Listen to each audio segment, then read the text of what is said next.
Hey, how y'all doing? It's Tristan. You know what it is.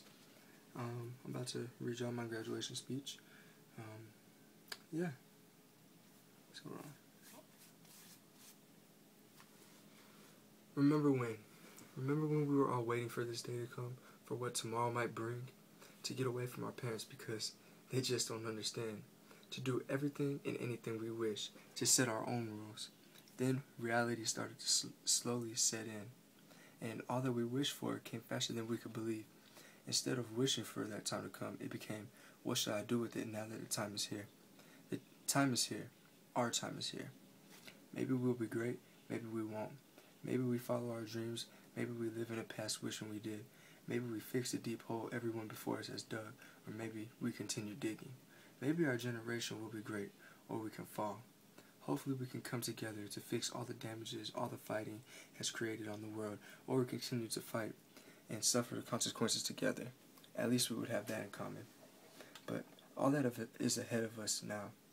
We have to live for today, not yesterday or tomorrow, but today.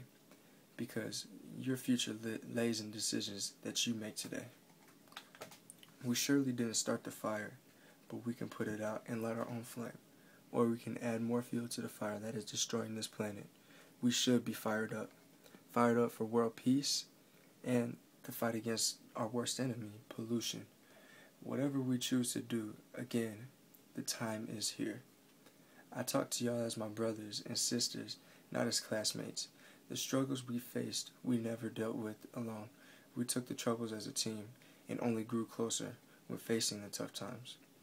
That's where I see the potential in this graduating class.